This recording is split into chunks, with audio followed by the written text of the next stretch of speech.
നമുക്ക് ആചാര്യസ്മരണയാണ്. ആചാര്യസ്മരണയ്ക്ക് 1 മിനിറ്റ് എല്ലാവരും എഴുന്നേൽക്കും. അദ്ദേഹത്തിന് ഈ യോഗത്തിലേക്ക് ഞാൻ ആപൂർവ്വം സ്വാഗതം ചെയ്തുകൊള്ളുന്നു.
നമ്മളെ സംബന്ധിച്ച് ഏറ്റവും അഭിമാനകരവും സന്തോഷകരമായ ഒരു വേദിയാണ് ഇവിടെ സൃഷ്ടിക്കപ്പെട്ടിട്ടുള്ളത്.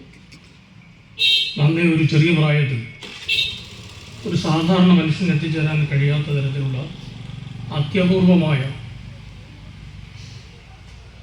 ഒരു നേട്ടം കൈവരിച്ച നമ്മുടെ ഈ പ്രിയപ്പെട്ട നാഥനും KPMS മാത്രമല്ല ഈ നാടിനാകെ അഭിമാനിക്കാൻ കഴിയുന്ന, എല്ലാ കാലത്തും നമുക്ക് ഓർത്തു വെക്കാൻ കഴിയുന്ന ഒരു ചരിത്രത്തിൻ്റെ കൂടി ഭാഗമാണ്. മാതൃകാപരമായി പ്രകടിപ്പിക്കുവാനും നാടിൻ്റെ മുഴുവൻ ആദരവ് ഏറ്റുവാങ്ങാൻ കഴിഞ്ഞ ഒരു ധന്യജീവൻ്റെ കൂടി ഉടമയാണ് നാഥൻ. മകൾ നേരുന്നു. ഒപ്പം അദ്ദേഹത്തിൻ്റെ മാതാപിതാക്കൾ, ആ ധന്യമായ കുടുംബത്തിലെ അംഗങ്ങളോടുള്ള ആദരവും അവർക്കുള്ള നന്ദിയും അഭിനന്ദനങ്ങൾ കൂടി അറിയിച്ചുകൊണ്ട് അദ്ദേഹത്തിൻ്റെ ഭാവി ജീവിതത്തിൽ പുതിയ നേട്ടങ്ങൾക്ക് വഴി തുറക്കാൻ ഈ നാടും ഇതിൻ്റെ പൊതുമനസ്സും എന്നും കാവലായി ഹൃദയത്തോട് ചേർത്ത് വെക്കണം എന്ന പ്രാർത്ഥനയോടെ എൻ്റെ മക്കൾ അവസാനിപ്പിക്കുന്നു. കനവുകളും ഒരു പിടി കാവലായി വഴി തേടണം, ഒരു മാറിവിൽ ചിറകേറണം. എൻ്റെ സുഹൃത്തിൻ്റെ മകന് കൂടിയായിട്ടുള്ള നാദം സുധീഷ്, 3.5 വയസ്സ് പ്രായമുള്ള ഈ കുഞ്ഞുമകൻ നേടിയെടുത്ത അവിപ്ലവകരമായിട്ടുള്ള നേട്ടം ഇന്ത്യ ബുക്ക് ഓഫ് റെക്കോർഡിൽ ഇടം നേടിയ ഏറ്റവും മികച്ച ഒരു വിദ്യാർത്ഥി നമ്മുടെ പ്രദേശത്ത് നിന്ന് വളർന്നു വരുമ്പോൾ തീർച്ചയായും അതിനാവശ്യമായിട്ടുള്ള എല്ലാവിധ പിന്തുണയും സപ്പോർട്ടും കൊടുക്കേണ്ട ഉത്തരവാദിത്വം റെക്കോർഡുകളാണ്. അതിൻ്റെ കഴിവ് പ്രകടിപ്പിക്കുവാൻ അതിനവസരം ഒരുക്കി കൊടുക്കുന്ന നാഥൻ്റെ മാതാപിതാക്കൾ, ആ കുഞ്ഞിനെ ഇതിലേക്ക് പ്രാപ്തരാക്കി കൊണ്ടുവരുവാൻ അവർ നടത്തിയിട്ടുള്ള ശ്രമങ്ങൾ, ആവശ്യമായിട്ടുള്ള പഠന മേഖല, ആവശ്യമായിട്ടുള്ള സാഹചര്യങ്ങൾ, ഭൗതിക സാഹചര്യം ഒരുക്കി കൊടുക്കുവാൻ അവർ നടത്തിയുള്ള ഇടപെടലുകൾ ഏറെ അഭിമാനം തോന്നുന്നു. പ്രിയപ്പെട്ട സുധിയെ സംബന്ധിച്ചോളം എൻ്റെ സഹപാഠി കൂടിയാണ്. പോലീസ് ഡിപ്പാർട്ട്മെൻറ്റിൽ ജോലി ചെയ്യുന്നുവെങ്കിലും അദ്ദേഹം തൻ്റെ മകനെ മികച്ച രീതിയിൽ സമൂഹത്തിലേക്ക് കൊണ്ടുവരുവാൻ പ്രാപ്തരാക്കുന്നു എന്നത് വളരെയധികം അഭിമാനകരമായ ഒരു കാര്യം തന്നെയാണ്. ഒരുമിച്ചിരുന്നുകൊണ്ട് ആ വേദിയിൽ ആ കുഞ്ഞിന് കൊടുക്കുന്ന ആദരവ് ഈ കുഞ്ഞു മനസ്സിൽ കല്ലിൽ കൊത്തിവെച്ച പോലെ. കൈയടിച്ച് പ്രോത്സാഹിപ്പിക്കണം. ഇപ്പൊ നമ്മുടെ സാറ് പറഞ്ഞില്ലേ നമുക്ക് ആരോഗ്യമൊക്കെ വേണമെന്ന്. അപ്പൊ ആരോഗ്യം വേണമെങ്കിൽ നമുക്ക് എന്തോ വേണം, വിറ്റാമിൻസ് വേണ്ടേ? ഓക്കെ, വിറ്റാമിൻസിനുള്ള ബാക്കി ആരെ കണ്ടുപിടിച്ചേ?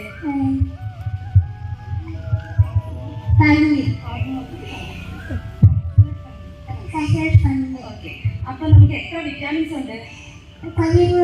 ഓക്കെ, കൈ എടുക്കണേ.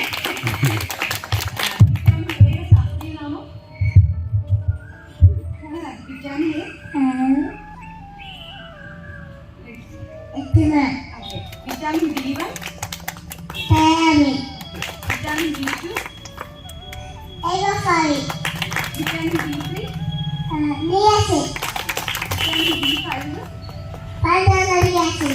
വിറ്റാമിൻ B7, വിറ്റാമിൻ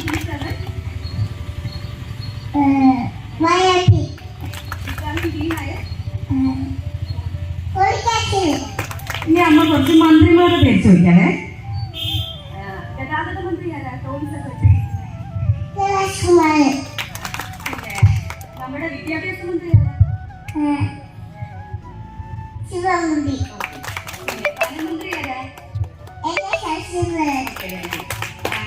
ഇനി നമ്മുടെ നെല്ലില്ലേ, നെല്ലിന്റെ ശാസ്ത്രീയ നാമം എന്താ?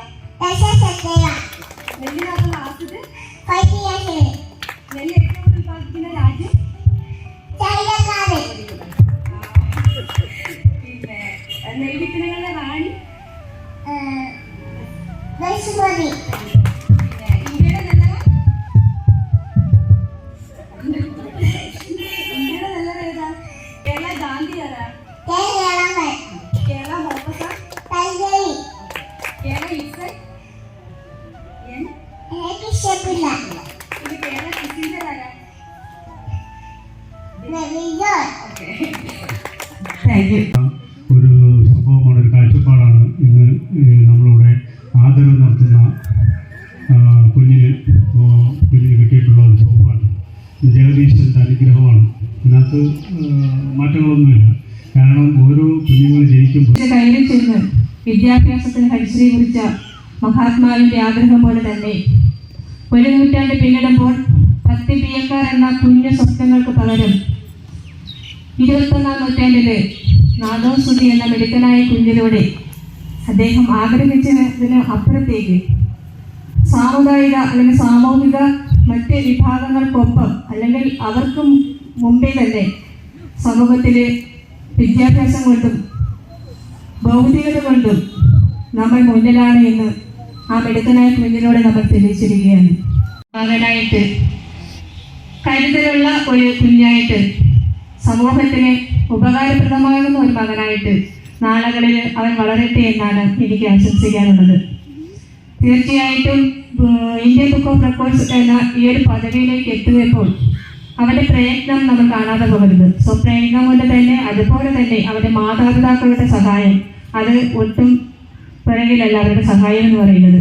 എത്രയോ നമ്മുടെ ജനറൽ സെക്രട്ടറി കൈയെഴുതിപ്പിച്ച കുഞ്ഞാണ്. ആദ്യമായിട്ട് എഴുത്തിനിരുത്തിയത് നമ്മുടെ ജനറൽ സെക്രട്ടറിയാണ്. ആ ബുദ്ധിവൈഭവവും ദീർഘവീക്ഷണവും അദ്ദേഹം നമ്മുടെ അഭിനവ് അയ്യങ്കാളി എന്ന് വിളിക്കുന്നത് അദ്ദേഹത്തിന്റെ ബുദ്ധിവൈഭവം കൊണ്ട് തന്നെയാണ്. അത് തീർച്ചയായിട്ടും നമ്മുടെ കുഞ്ഞിനുണ്ടാകും. അപ്പം എല്ലാവർക്കും വന്നിരിക്കുന്ന എല്ലാവർക്കും അതുപോലെ തന്നെ ഇത്രയും നല്ലൊരു അനുമോദന ചടങ്ങ് ഇവിടെ സംഘടിപ്പിച്ച ഈ ശാഖയുടെ ഭാരവാഹികൾക്കും വന്നിരിക്കുന്ന നിങ്ങൾക്ക് എല്ലാവർക്കും നന്ദി ഒരിക്കൽ കൂടി അറിയിച്ചുകൊണ്ട് നിർത്തുന്നു. നമസ്കാരം. ഈ ജന്മം കൊടുക്കുക എന്ന് പറയുന്നത് തന്നെ വളരെ ഭാഗ്യമാണ്. അതായത് ഞാനും നമ്മളെ പോലുള്ളവരൊക്കെ, അതായത് അച്ഛന്മാർ ജോലിക്കും, അതായത് എന്നെപ്പോലെ അലഞ്ഞു തിരിഞ്ഞ് നടക്കുന്ന ആൾക്കാരായിരിക്കും. പക്ഷേ ആ കുട്ടിയെ വളർത്തിയെടുക്കുന്നത് ആ കുട്ടിയുടെ അമ്മയായിരിക്കും. അത് ആ അമ്മയുടെ കണ്ണുകൾ കാണുമ്പോൾ തന്നെ നമുക്ക് മനസ്സിലാവും. അത് എന്ന് നിലനിർത്താൻ അവനെ കുറിച്ച് നിങ്ങൾ ഈ കേൾക്കുന്നവർ വിചാരിക്കും എന്താണ് നാദവ്. പക്ഷേ അവൻ നേടിയെടുത്ത, അവനെ പ്രാപ്തരാക്കിയ, അല്ലെങ്കിൽ അവൻ്റെ ബുദ്ധിയിലേക്ക് വന്ന വൈഭവങ്ങൾ നമ്മുടെ ഇന്ത്യ ബുക്സ് ഓഫ് റെക്കോർഡ്സിലേക്ക് അവൻ പകർത്തിക്കൊടുത്തതിൻ്റെ ഒരു വലിയ ഉദാഹരണമാണ് നാദവ്. അത് നമുക്ക് നാദവ് ഇതേപോലെയുള്ളവർ നമ്മുടെ സമൂഹത്തിൽ വരണം. അതിന് നാദവിൻ്റെ ഇപ്പോഴത്തെ ഈ ബുദ്ധി അവനെ സർവേശ്വരൻ ആയുസ്സും കൊടുക്കുന്നിടം വരെ നീട്ടിക്കൊടുക്കട്ടെ. അതേപോലെ തന്നെ അവൻ ഉന്നതങ്ങളിൽ എത്തട്ടെ. അവനെ പ്രതീക്ഷിക്കുന്ന അവൻ്റെ കുടുംബത്തിനും നമ്മുടെ നാട്ടുകാർക്കും ബന്ധുക്കൾക്കുമെല്ലാം ഗുണം ഉണ്ടാകട്ടെ എന്ന് ആശംസിച്ചുകൊണ്ട് എൻ്റെ വാക്കുകൾ ഉപസംഹരിക്കുന്നു. കണ്ടെത്തിയ ആ മാതാപിതാക്കളെയാണ് നമുക്ക് ആദ്യം അനുമോദിക്കേണ്ടത്. നമുക്കറിയാം, ഓരോ കുട്ടികളും ജനിക്കുമ്പോൾ തന്നെ അവർക്ക് എല്ലാം ഓരോ പ്രത്യേകതരം കഴിവുകളുണ്ടാകും. ചിലർക്ക് വിദ്യാഭ്യാസപരമായി മുന്നോട്ട് പോകുന്നതിനുള്ള കഴിവായിരിക്കും. മറ്റു ചിലർക്ക് കലാപരമായ കഴിവായിരിക്കാം, മറ്റു ചിലർക്ക് എന്താണ് കായികപരമായിട്ടുള്ള, അങ്ങനെ ഓരോ വ്യത്യസ്തമായ കഴിവുകൾ നമ്മുടെ കുട്ടികൾ ജനിക്കുമ്പോൾ തന്നെ അവർക്ക് ഉണ്ടാവും. അത് പ്രകടിപ്പിച്ച് അത് പരിപോഷിപ്പിച്ചെടുക്കുക എന്നുള്ളത് ആരുടെ ഉത്തരവാദിത്വം? ഇന്നത്തെ താരമായ നമ്മുടെ മകൻ തുടർന്ന് എന്നും നമ്മുടെ നാടിൻ്റെയും നമ്മുടെയും താരമായി തീരട്ടെ എന്ന് പ്രാർത്ഥിച്ചു.